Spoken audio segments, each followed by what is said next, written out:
Der var engang en pige, der hed Jasmin, og hun levede med sin mor og sin far i Vollsmose i Odense. En dag i Jasmins liv sad hun sammen med sin mor og far i stuen og havde en dejlig eftermiddag. Det var på et tidspunkt i al hyggen bankede det på døren, og ind kom 3 personer. En ældre herre og hans kone og en ung dreng.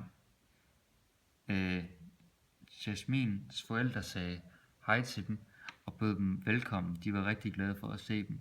Jasmin sad uforstående tilbage og undrede sig over, hvad det egentlig var, der skete. Jasmins forældre fortalte Jasmin, at det her var Mohammed, og at siden hun var en helt lille pige, havde de planlagt, at hun skulle giftes væk til den 15 år ældre Mohammed, som havde en lokal grønhandler.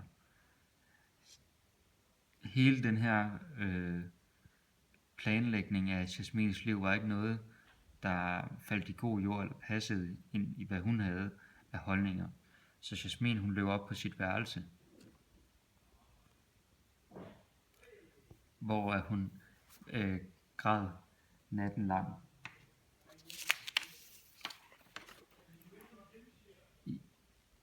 I al hemmelighed havde Jasmin haft en kæreste, en dansk dreng, der hed Peter, som hun havde mødt på skolen.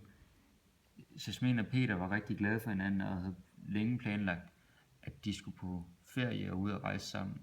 Så da Jasmin ringede og fortalte Peter, at hun ikke kunne leve med ham længere, fordi hun skulle giftes væk til Mohammed, så blev Peter meget ked af det, og han foreslog derfor, at de skulle stikke af til Hjørring, hvor han havde en morfar, de kunne bo hos.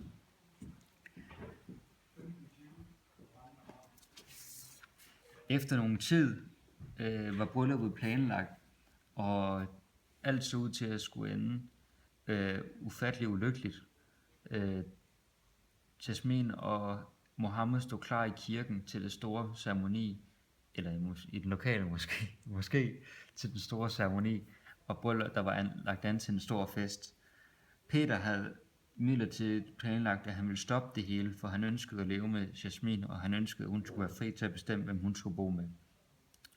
Peter han løb ind til ceremonien for at ville stoppe den, men alt endte ikke som Peter ville have, da Mohammed havde en omgangskreds, der ikke var spændende. Jasmin, Mohammeds familie valgte derfor til Peter udenfor og fortalte ham, at han skulle dø, for han var bare en vantro hund. Peter blev dræbt, og familien fortsatte derefter sine festligheder, og Jasmin endte alle sine dage et liv fanget, bundet til en mand, hun ikke ønskede at bo med, og hun led under psykisk terror og foragt over, hvad der var sket.